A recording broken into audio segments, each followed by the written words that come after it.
1장을 살펴보도록 하죠. 수요 강의 때는 창세기 1장. 왜냐하면 저희가 큐티를 하다 보시면 알겠지만 지금 우리가 창세기가 통독입니다. 그래서 제가 이 창세기 수요 예배 때는 우리가 기존에는 제가 이 큐티 범위에 맞춰서 설교를 하느라고 제가 급하게 설교를 했는데 수요 예배 수요 강의는 이제 성경 공부를 하듯 자세하게 여러분들에게 설명을 드리고 하나하나 살펴보도록 하겠습니다. 그래서 꼭 1장을 끝마쳐야 되겠다. 이제 이런 중압감도 없이 시간이 되는 대로 제가 자세하게 설명을 해드리고 또 우리가 성경을 알아가는 시간을 갖도록 하겠습니다. 창세기 1장입니다. 창세기의 뜻은 의미는 제네시스입니다. 어디서 많이 듣지 않았습니까? 제네시스? 뭡니까? 차예요, 차. 이게 영어로 제네시스예요. 이게 기원이란 뜻입니다. 기원. 그러니까 어찌 보면 우리 저 차가 창세기. 그러니까 우리는 제네시스를 볼 때 뭐라고 이야기되냐? 야, 창세기 지나간다. 이렇게 하시면 되는 거예요. 그러니까 제네시스가 기원, 시작이라고 하는 의미가 되는 것입니다. 창세기의 저자는 모세입니다. 기억하시죠? 모세 오경. 창세기, 출애굽기, 레위기, 민수기, 신명기의 저자는 모세입니다. 그러니까 모세가 이 창세기를 지었습니다. 지금 이스라엘 백성들은 광야 행군 가운데 있습니다. 그런데 이 행군 가운데 하나님께서 모세를 통해서 이 창세기를 기록하게 하시고 백성들에게 알려주신 것입니다. 이유는 간단합니다. 왜 백성들은 이 광야에서 가나안 땅을 향해서 가야 하는가? 궁금하잖아요. 자신의 정체성이 궁금한 겁니다. 왜 우리가 이 광야 땅에서 고생을 해야 하는가? 이게 참 궁금한 겁니다. 그래서 하나님께서 이 창세기를 통해서 그들에게 알려주시는 거죠. 제일 중요한 건 이스라엘 백성들을 선민으로 삼아주신 과연 하나님은 어떠한 하나님이신가? 우리가 믿는 하나님, 우리를 인도하신 하나님은 과연 어떠한 하나님이신가? 우리가 그 하나님이 어떠한 하나님이신가를 알아야 우리가 그 말씀에 순종하여 살아가지 않겠느냐? 그래서 하나님이 어떠한 분이신가에 대하여 알려주고 계시는 것입니다. 두 번째로, 과연 우리가 그렇다면 어떠한 선택을 받게 돼, 어떠한 경로를 통해서 우리 이스라엘 민족이라고 하는 우리 민족이 하나님께 선민으로 택함을 받게 되었는가? 우리 민족의 뿌리가 어떻게 시작이 되었는가? 이거에 대한 설명이 창세기를 통해서 나타나게 된다는 것입니다. 그리고 어떠한 경로로 왜 우리가 가야 하는 가나안 땅이 우리에게 약속의 땅이 되었는가? 왜 우리는 가나안 땅에 들어가야만 하는가? 에 대한 질문에 대한 해답이 이 창세기에 나타나고 있는 것입니다. 그러니까 기원, 뿌리에 대한 이야기, 뿌리, 이스라엘 민족의 뿌리에 대한 이야기입니다. 정체성에 대한 이야기이기도 한 것이죠. 그런데 어찌 보면 성도 여러분, 우리 모든 성도들의 뿌리, 기원에 대한 설명이기도 합니다. 우리가 왜 하나님을 믿어야 하는가에 대한 해답을 제시해주고 있는 성경이 바로 창세기가 되는 것입니다. 창세기는 1장부터 50장까지 있습니다. 그런데 제가 몇 번 창세기를 설명하면서 말씀을 드렸지만 창세기 1장부터 50장까지의 크게 내용을 구별해 보면 1장부터 12장까지가 내용이 구별이 됩니다. 여기는 사건 중심이에요. 사건 중심. 1장에서 12장까지는 4대 사건이 중심을 이룹니다. 창조, 타락, 심판, 바벨탑. 기억하시겠죠? 예. 한 50번은 한 것 같은데 창조, 타락, 심판, 바벨탑. 제가 그래서 항상 말씀드리는 우리 성도님 제가 그래서 감사하는 거예요. 참 리액션이 좋으셔요. 50번 들어도 처음 듣는 것처럼 반응을 하셔요. 그러니까 꼭 기억하세요. 아, 창세기는 50장까지 있는데 1장부터 12장까지는 사건 중심이구나. 4대 사건. 창조가 있었고 타락이 있었고 그래서 하나님께서 심판을 하셨고 그럼에도 백성들이 흩어지지 않고 바벨탑이라고 하는 교만을 통해서 하나님께 범죄하는 사건 중심의 이야기가 1장부터 12장까지 나오는구나. 그럼 13장부터 50장까지는 인물 중심입니다. 4대 인물, 4명의 인물. 누구냐? 아브라함, 이삭, 야곱, 요셉. 13장부터 50장까지 철저하게 인물 중심이에요. 하나님께서 아브라함을 어떻게 택하셨고 아브라함이 이스라엘 민족의 어떻게 믿음의 조상이 되었는가에 대한 설명이 쫙 나옵니다. 그래서 우리가 창세기를 기억하실 때 창세기는 1장부터 50장까지 있는데 1장부터 12장까지는 4대 사건 중심이구나. 창조, 타락, 심판, 바벨탑. 13장부터 50장까지는 인물 중심이구나. 아브라함, 이삭, 야곱, 요셉. 이렇게 정리해 주시면 우리가 창세기에 대한 뼈대를 잡을 수가 있을 것입니다. 아마 앞으로도 제가 창세기를 강의해 나가면서 이 메시지는 계속 여쭤볼 겁니다. 한번 해봅시다. 창세기가 1장부터 몇 장이요? 50장. 집에 있는 분들도 딴 생각하지 마시고 쫓아가세요.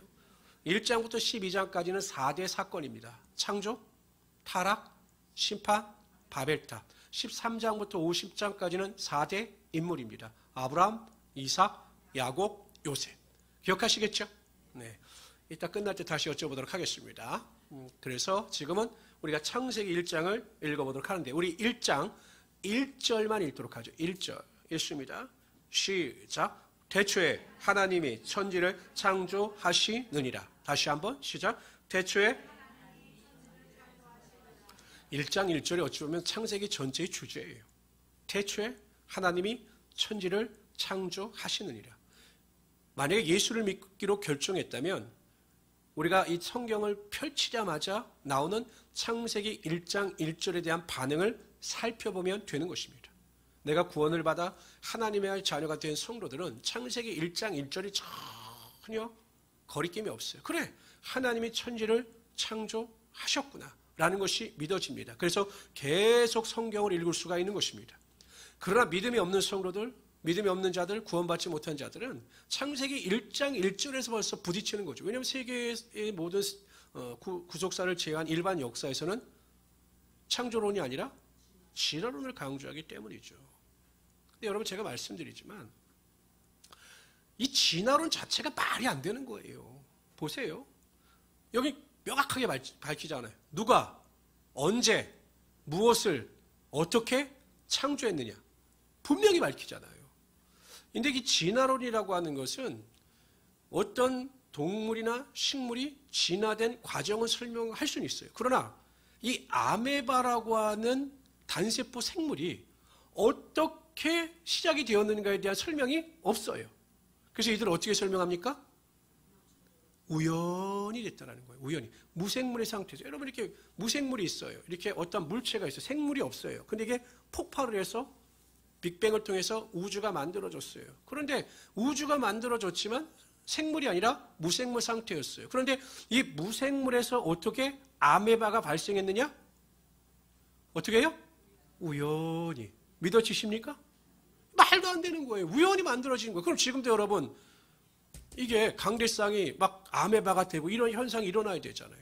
이거에 대한 고리 연결이 안 돼요. 근데 사람들은 진화론이 마치 진리인 것처럼 믿고 있다는 것입니다. 그러나 성경은 분명히 말씀하십니다. 태초에 하나님이 천지를 창조하시느니라. 창조와 관련해서 1절은 네 가지를 분명히 설명합니다. 언제, 누가, 무엇을, 어떻게. 창조에 대해서 분명히 말씀해요. 1절에 다 있어요. 언제, 누가, 무엇을, 어떻게. 이 창조에 관한 모든 것을 밝히 말씀하고 있다는 것입니다. 첫 번째로 언제 천지를 창조하셨느냐? 태초에 태초. 여쭤봅시다. 태초는 언제예요? 태초는? 우리 뭐 옛날에 보면 우리 태초에 뭐 우리나라도 막 이야기해. 태초가 언제예요? 맨날 태초 하시잖아요. 태초가 언제예요? 한 1억 년 전? 5억 년 전? 모르죠. 이게 베레시트라는 거예요. 베레시트 히브리어로. 그러니까 어떤 시작의 시점이라는 거예요. 시작의 시점. 그러니까 시간이 시작된 시점이 태초예요. 생각해 보세요. 하나님은 시간이 필요하십니까? 필요치 않으십니까? 왜요? 하나님은 6시에 기상하시고 9시에 일 나가시고 이렇게 시간이 필요하신 분이 아니에요. 즉 하나님은 시간과 공간, 이게 3차원이라고 하거든요. 이 제약을 받으시는 분이 아니에요. 시간이 필요 없으셔요. 근데 태초라고 하는 것은 하나님께서 천지를 창조하실 때 비로소 시간이 만들어지게 되었다는 것입니다. 그러니까 태초는 시작의 시점이에요. 그럼 여러분 결국 시간도 하나님께서 만드신 것이고 시간의 주인도 하나님이 되심을 우리는 인정할 수 있어야 한다는 것입니다. 시간도 태초, 천지 창조와 더불어 시작이 되었다는 것이 이것이 태초예요. 아시겠습니까? 네. 두 번째, 누가 창조하셨는가라는 거예요. 누구예요? 하나님이, 하나님. 여러분 딱 1장 1절이 시작됩니다. 첫 번째 문장이 시작돼요. 태초에 하나님이 천지를 창조하시느니라. 주어가 무엇입니까? 하나님이, 하나님. 천지 창조의 주인은 하나님이시다라는 거예요. 근데 이것이 또 무엇을 밝히 보여주고 있느냐? 성경 전체의 주인도 하나님이시고 이 세계의 주인도 하나님이 되신다라는 것이에요. 물건을 만들면 물건을 만든 사람이 주인이잖아요. 만약에 제가 맛있게 요리를 하고 있어요. 맛있게 요리를 하고 있어요. 이건 누가 만든 거예요? 내가 만든 거잖아요. 너무 맛있어요. 근데 우리 집사람이 와서 너무 맛있으니까 자기가 만든 거라고 우긴다. 어떻게 될까요? 주먹이 날아가겠죠. 이거 만든 사람이 주인인 거예요. 주인인 거예요. 하나님이 천지를 창조하셨기 때문에 천지 만물의 주인이시고 이 세상의 주인이 되신다라는 것입니다. 근데 여러분 더 중요한 게 있어요. 결국 우리도 하나님께서 택하시고 구원하여 주신 하나님께 속한 자입니다. 어찌 보면 하나님께서 우리를 창조하신 거예요. 그러면 우리의 주인은 누구입니까? 하나님이에요. 하나님. 이 세상의 주인은 하나님이시라고 하는 것은 객관적 진리예요. 이건 우리가 동의하든 동의하지 않든 하나님께서 정하신 법칙이에요. 그런데 이 객관적 진리보다 더 중요한 것은 주관적 진리. 내가 하나님께 속한 자다. 내 삶의 주인은 하나님이시다라는 것을 인정하고 환영하고 모셔 드리는 것이 더 중요하다라는 것입니다. 우리 모든 성도님들은 하나님은 이 세상의 주인이실 뿐만 아니라 내 삶의 주인이 되십니다 라고 고백하고 그러한 믿음을 가지고 살아갈 수 있는 우리 성도들이 되시기를 주님의 이름으로 축원합니다. 그런데 재미있는 게 여기 나오는 엘로힘이라고 하는 하나님에 대한 표현이에요. 보통 우리는 창세기 출애굽기 3장 14절에서 하나님은 스스로 있는 하나님이다 할 땐 여호와, 예흐와라고 하는 그 단어를 사용했는데 여기에는 엘로힘이라고 하는 히브리어를 썼어요. 엘로힘. 그런데 하나님이 천지를 창조하시느니라 해서 하나님 엘로힘이 단수가 아니라 복수예요. 왜 복수일까요? 네? 왜 복수일까요? 왜 제가 목소리를 높이면 갑자기 목소리가 작아지십니까? 왜 엘로힘 복수를 썼을까요? 맞아요. 여러분이 생각하고 있는 걸 제가 딱 봤습니다. 성부, 성자, 성령 하나님이시기 때문에 여기서는 복수 엘로힘을 사용한 것입니다. 그러므로 천지 창조를 할 때 성부 하나님, 성자 예수님, 성령 하나님께서 함께 그 동참하셨다라는 것이에요. 그 다음에 세 번째로 무엇을 창조하셨는가를 설명하고 있습니다. 무엇을 창조하셨습니까? 천지. 천지가 무엇일까요? 천지.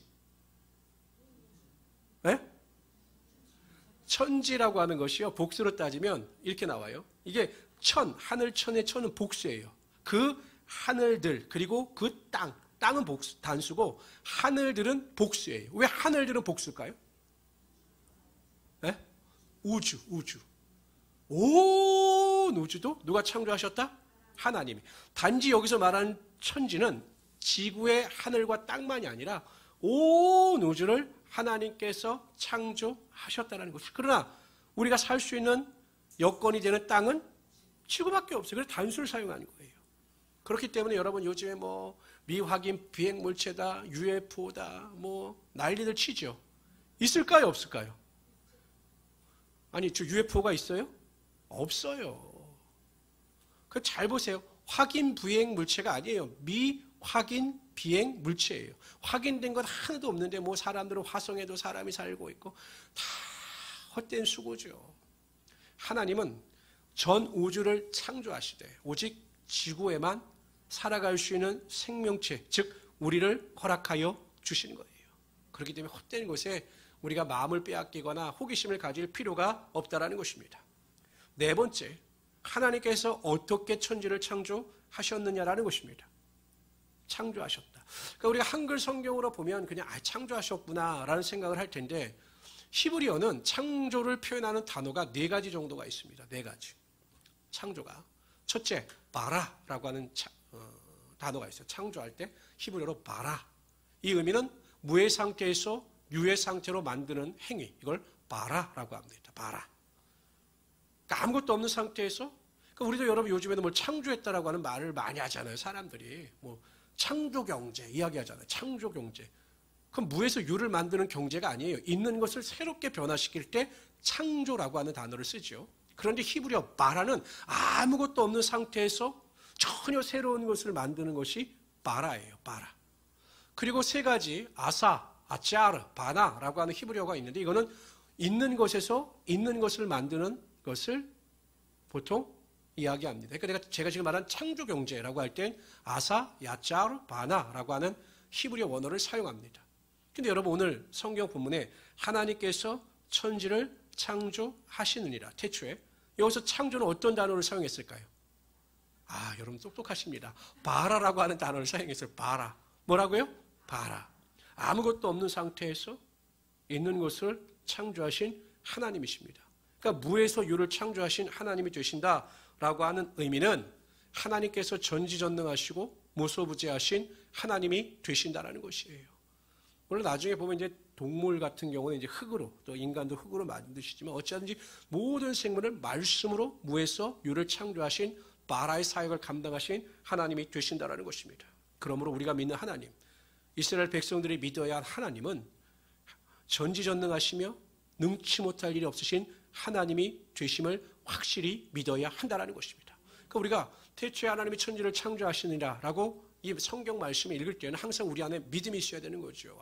그렇구나. 하나님께서 무에서 유를 창조하신 전지전능하신 하나님이 되시고 그 하나님이 나의 주인이 되신다. 그러므로 하나님께서 지금도 나에게 하나님의 놀라운 능력을 베푸심으로 나는 걱정하거나 염려할 필요가 없다.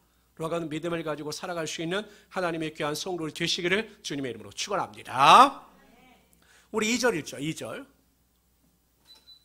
2절 있습니다. 시작. 땅이 혼돈하고 공허하며 흑암이 깊음 위에 있고 이게 원시지구 상태예요. 1절에서 천지는 온 우주를 포함한 창조였습니다. 그러나 2절에서는 원시지구 상태를 하나님께서 다시 질서를 잡아가시는 모습을 나타내고 있는 것이에요. 원시시대의 지구는 땅이 혼돈, 공허, 흑암. 근데 하나님의 영이 어디를 운행하십니까? 수면. 그러니까 원시 지구 시대에는 이게 액체였던 거예요. 액체. 지금 지구 자체가 액체 상태였다라는 거. 전체가 수면 상태였다라는 거죠. 나중에 보면 우리가 궁창이 생길 때 물과 물로 나뉘는 것처럼 지금 액체 상태인 거예요. 액체 상태. 그런데 여러분 우리가 여기서 주목해야 될 것이 하나님의 영. 하나님의 영, 성령이 수면에 어떻게 하셨습니까? 운행하셨다는 운행. 그런데 이 운행이라고 하는 히브리어 원어를 보면 계속해서 알을 품고 있는 닭. 그러니까 닭이 알을 품고 있을 때 이 운행이라고 하는 히브리어 원어를 써요. 그리고 막 이렇게 날개치를 해서 그 주변에 있는 것을 다 털어내고 새끼들을 보호하는 어미새의 모습을 할 때 이 운행이라고 하는 히브리어 원어를 씁니다. 그리고 이게 분사형이에요. 분사형. 완료가 아니라 분사형. 계속해서 그 행동이 반복되어지고 있다는 것입니다. 그러니까 성령께서 수면을 운행하셨다라고 하는 것은 어미가 어린 새끼를 돌보듯이 성령께서 끊임없이 창조되어진 지구에 대하여 애정을 가지고 보살피고 계심을 말씀하고 있는 것입니다. 그러니까 딱 천지가 창조되고 또한 지구가 딱 원시 상태로 있을 때 성령께서 끊임없이 관심을 가지시고 그 지구를 보호하고 애정을 쏟고 계신다. 이게 하나님께서 모든 지구에 대한 애정을 갖고 계심을 나타내 보고 계시다라는 것입니다. 여러분 우리가 이것을 우리의 말씀에 적용해 보면 이렇죠. 하나님께서는요 우리를 구원하시고 하나님의 자녀 삼아 주심으로 우리에 대한 하나님의 관심과 사랑을 끊으시는 것이 아니에요. 하나님은 우리를 구원하여 주셨을 뿐만 아니라 지금도 여전히 우리를 사랑하셔서 하나님에 대한 사랑과 하나님에 대한 긍휼과 하나님에 대한 은혜를 이 시대를 살아가고 있는 우리에게도 여전히 베풀어주고 계시다는 사실입니다. 우리가 어디에 가든지 무엇을 하든지 여러분 어떻습니까? 우리가 자녀를 출산하는 게 힘이 듭니까? 저는 잘 모르겠어요. 자녀를 출산하는 게 힘이 듭니까? 자녀를 양육하는 게 힘이 듭니까? 저는 양육밖에 안 해봐서 양육이 너무 힘들어요. 지금도 저에게 다시 어렸을 때 우리 아들, 딸이 어렸을 때로 돌아가기를 원하십니까? 손사래를 칩니다. 아니요, 난 절대 안 갑니다. 양육이 힘들죠. 하나님께서 우리를 택하여 주시는 것보다 우리를 구원하여 주셔서 우리를 보호하시고 이끌어 가시는 일이 훨씬 더, 물론 하나님께 대해서는 힘든 일이 있을 수 없죠. 전능하신 하나님이시기 때문에 더 관심이 많이 쓰셔야 합니다. 그러나 하나님은 그러한 관심에 대하여 부담을 갖지 않으셔요. 항상 우리에게 좋은 것 주시기를 원하시고 우리가 믿음으로 기도할 때마다 항상 믿음으로 이끌어 가시기를 원하시는 하나님이 되신다는 것입니다. 여전히 하나님이 나를 사랑하신다, 나를 도와주신다, 나를 이끌어 가신다 라고 하는 믿음을 가지고 담대함 가운데 승리하며 살아갈 수 있는 하나님의 귀한 성도를 되시기를 주님의 이름으로 축원합니다. 우리 3절부터 5절까지 여러분들 3절 읽어주세요. 3절 읽습니다. 시작. 있었고 빛이 하나님 보시기에 좋았더라. 하나님이 빛과 어둠을 나누사 하나님의 빛을 낮이라 부르시고 어둠을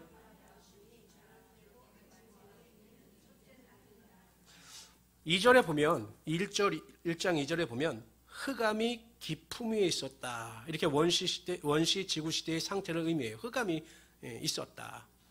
그러니까 본문에서는 3절에서 5절에는 그 흑암을 물리치는 빛을 하나님께서 허락하여 주신다는 거예요. 그런데 여러분 한번 생각해 보세요. 보통 빛 하면 우리가 떠오르는 생각은 태양이죠. 별이죠. 달이죠. 보통 빛 하면 그렇습니다. 어둠이면 태양이 지고 또한 달이 비치지 않고 또한 별빛도 없어진 상태를 어둠이라고 생각합니다. 근데 우리가 지금 3절에서 5절까지 읽을 때 해와 달과 별이 창조가 되었습니까? 되지 않았습니까? 네? 지금 이틀째 해와 달과 별이 창조가 되었어요? 언제 나옵니까? 넷째 날 나와요. 넷째 날. 그러면 발광체라든지 보통 태양은 발광체고 달은 발사체예요. 그러니까 달 자체가 빛을 발하는 게 아니라 달은 태양이 빛을 쏘면 그 빛을 우리에게 반사하는 거거든요. 그런 반사체에 의한 빛이 아니라 무엇인가 하나님께서 창조하신 빛이 있다라는 거예요. 만약에 우리가 아무리 칠흑 같은 어둠이라 할지라도 어느 정도 시간이 지나면 우리의 눈으로 사물을 분간할 수 있을 정도는 돼요. 만약에 칠흑 같은 어둠이라면 우리는 정말 눈에 안대를 낀 것처럼 전혀 분별하지 못해야 되는데 뭐 달이 지고 뭐 다 져도 아무리 칠흑 같은 어둠이라 할지라도 우리는 분별할 수가 있어요. 무슨 그것이 바로 하나님께서 이때 내려주신 빛이라는 거예요. 그래서 하나님께서 낮과 밤을 나누셨다라는 것입니다. 그래서 혹자들은 이렇게 설명을 합니다. 이걸 영적인 해석을 하면서 이 빛이라고 하는 것이 히브리어로 오르예요. 오르. 근데 이 오르라고 하는 히브리 원어가 구약 성경에서 어떤 의미로 많이 쓰이냐면 생명의 빛, 번영의 빛, 진리의 빛이라고 하는 의미로 성경 구절 곳곳에서 사용이 되어집니다. 그러니까 하나님은 3절, 5절에서 빛을 창조하심으로 상징적으로 인류에게 하나님의 영광의 빛을 비춰주실 것임을 표현하고 있는 것이다 라고 해석하는 학자들도 있습니다. 한편으론 흑암 속에 살아가고 있는 성도들에게 진리의 빛을 비춰주심으로 소망을 갖게 하실 것임을 말씀해주고 있는 것이다 라고 말씀하고 있습니다. 맞습니다. 신약시대에 보면 예수님께서 예수님 스스로에 대하여 설명하실 때 이렇게 말씀하셔요. 예수께서 또 일러 가라사대 나는 세상의 빛이니 나를 따르는 자는 어두움에 다니지 아니하고 생명의 빛을 얻으리라.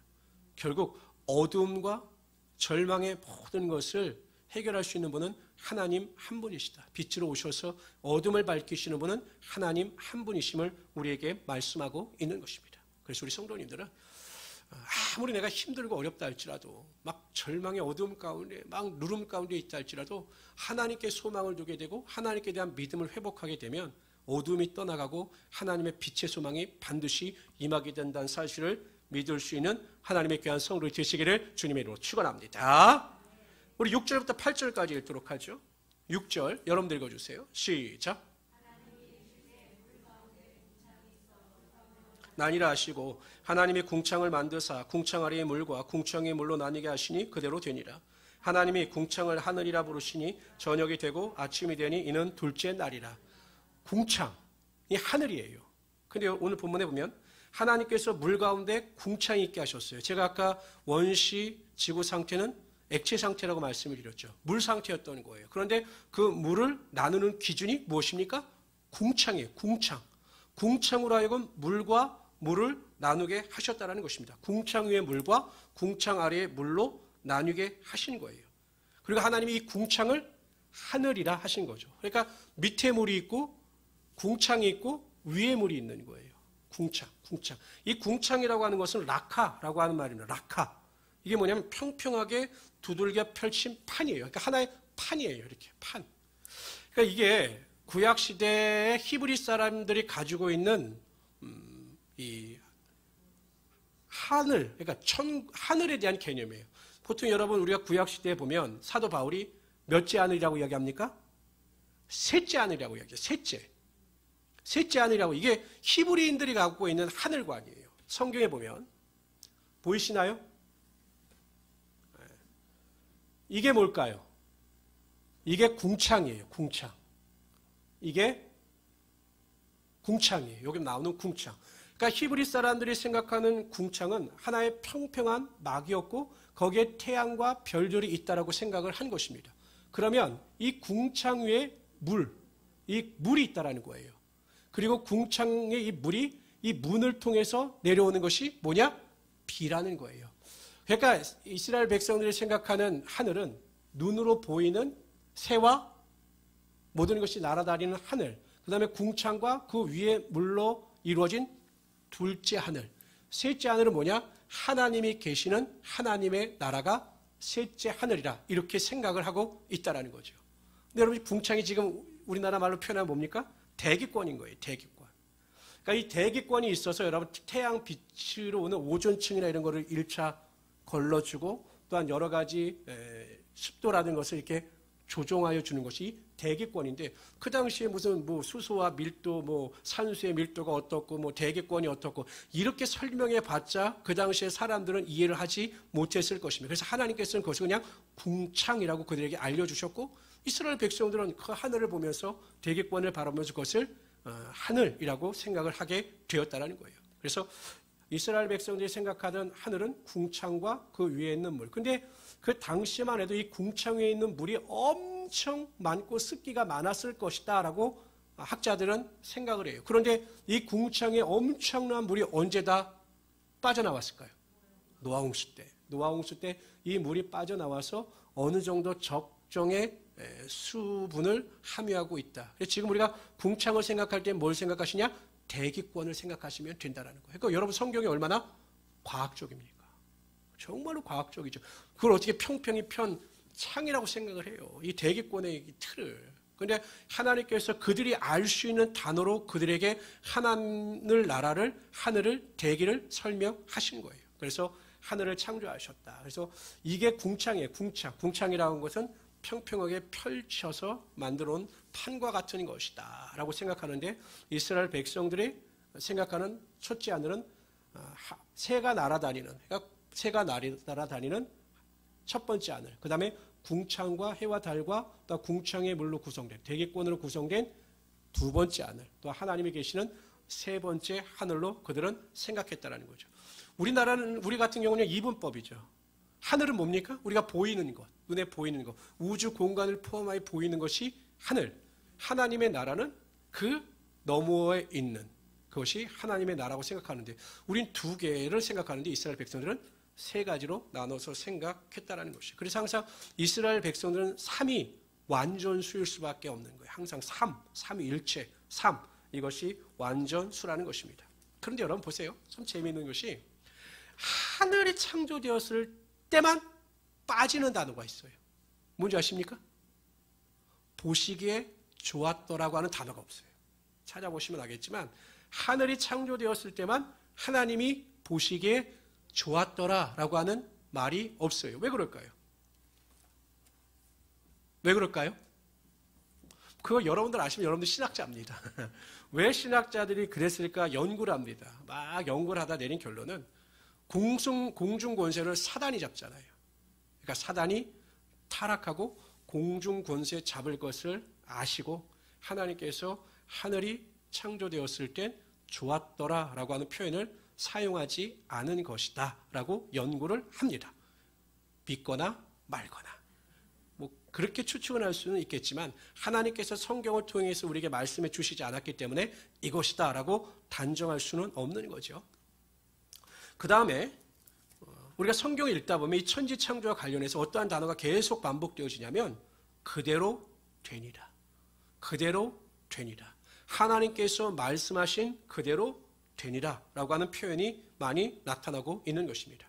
하나님께서 말씀하시는 것은 반드시 이루어진다는 것입니다. 그것이 약속이든 예언이든 하나님께서 말씀하시는 것은 반드시 이루어지는 것입니다. 그런데 정말 중요한 게 무엇입니까? 지금 현재를 살아가고 있는 우리들에게 있어 가장 중요한 것은 예수님께서 말씀하신 대로 다시 오신다는 거예요. 오셔서 우리를 심판하신다는 것입니다. 생명의 심판, 그다음 면류관, 상급의 심판을 분명히 하신다는 것이에요. 말씀하신 대로 된다는 것입니다.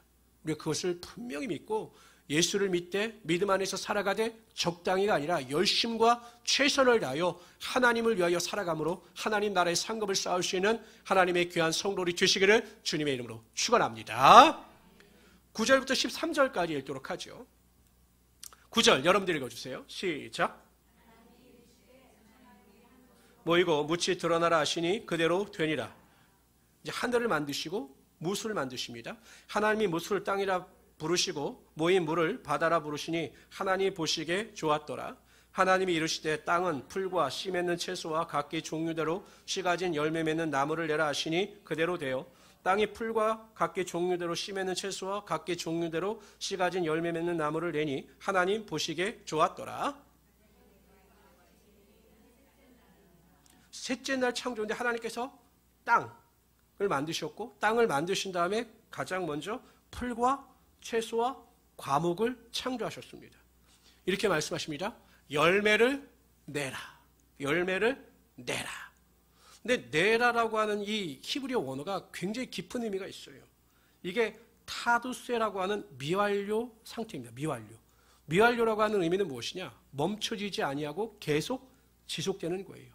그럼 하나님께서 열매를 내라라고 말씀하신 것은 끊임없이 지체하지 말고 계속해서 열매를 내라라고 선포하시는 거예요.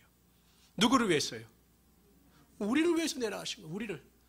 하나님께서 창조하실 우리들을 위해서 우리가 먹을 수 있도록 섭취할 수 있도록 끊임없이 채소와 과일과 모든 것이 그 생산을 하게 되어 있다는 것입니다. 얼마나 감사합니까, 여러분? 그러니까 여러분 참 신기한 게 뭐냐면 이렇게 가보다가 이렇게 가다 보면 지금 이렇게 제가 이제 가끔 이제 산책을 한다고 이렇게 안양천도 걷고 이렇게 메가트리아도 가보면 나무들이 다 죽은 것 같아요. 다 죽은 것 같고 다 해요. 근데 사람들은 그걸 죽었다고 생각을 안 해요. 봄이 되면 또 싹이 나고 새롭게 나올 것을 알아요. 나무 스스로가 생명력을 가지고 자신을 보존하는 거죠. 그게 어떻게 가능한가? 하나님께서 이렇게 말씀하셨기 때문이에요. 열매 맺는 나무를 내라. 나무들에게 명령하시는 거예요. 너희는 생존하라. 이렇게 명령하셨기 때문에 나무들 스스로 생존할 수 있는 그 능력을 가지고 자신들이 환경에 맞춰 자라나게 된다는 거죠. 문제는 인간이에요. 인간이 자연을 파괴하지 않으면 절대 자연은 무너지지 않아요. 하나님께서 그렇게 명령하셨기 때문입니다. 그런데 여러분 정말로 감사한 것은 그 모든 이유와 목적이 우리를 위함이라는 것입니다. 마태복음 6장 30절 33절에 보면 오늘 있다가 내일 아궁에 던져지는 들풀도 하나님이 이렇게 입히시거든 하물며 너희일까 보냐 믿음이 적은 자들아 그러므로 염려하여 이르기를 무엇을 먹을까 무엇을 마실까 무엇을 입을까 하지 말라. 이는 다 이방인들이 구하는 것이라. 너희 하늘 아버지께서 이 모든 것이 너에게 있어야 할 줄을 아시느니라. 그런즉 너희는 먼저 그의 나라와 그의 의를 구하라. 그리하면 이 모든 것을 너에게 더하시리라. 이러한 하나님을 믿으시고 믿음 안에서 담대함을 가지고 채워주시는 하나님을 경험하며 살아갈 수 있는 하나님의 귀한 성도를 되시기를 주님의 이름으로 축원합니다. 또 오늘 본문대로 보면 종류대로 있어요. 종류. 꽃들도 식물들도 과일들도 그 종류대로 열매를 내라는 것이에요. 여러분 사과씨를 심으면 사과나무가 나죠. 열무씨를 심으면 열무가 나요. 고추씨를 심으면 고추가 나게 되어 있죠. 왜 그럴까요? 신기하지 않아요? 우리가 사과를 심었는데 배가 납니다. 그리고 뭐 오이를 심었는데 호박이 나요. 그건 너무 말이 안 되잖아요. 어느 날은 호박씨를 심었더니 호박이 났는데 다음 년에는 호박씨를 심었더니 오이가 난다. 이럴 수는 없어요. 왜 그럴까요? 하나님께서 모든 씨에 그 유전자를 넣으신 거예요. 그 종류대로 유전자를 넣으신 거예요. 이게 어떻게 우연히 이루어진 것입니까? 이게 어떻게 진화가 되는 것입니까? 하나님 처음부터 호박씨, 처음부터 오이씨, 처음부터 그것을 정하시는 거예요. 종류대로, 꽃들은 꽃들대로, 식물은 식물대로, 과실은 과실대로 하나님께서 그 종류를 정하셨기 때문에 그 유전자를 쫓아 그 열매를 낼 수밖에 없는 것이에요. 이것이 창조입니다. 창조. 이게 정말 중요한 게 종류대로. 나중에 동물들도 보면 종류대로 하나님께서 창조하신 거예요. 거기서 무슨 원숭이가 인간이 되고 될 수가 없는 거죠. 종류대로 창조하셨기 때문에. 우리 모든 성도님들은 항상 이러한 하나님을 찬양하시고 이 창세기를 통해서 하나님께서 이 세상의 주인이심을 다시 한번 인정하시면서 살아갈 수 있는 하나님의 귀한 성도들이 되시기를 주님의 이름으로 축원합니다.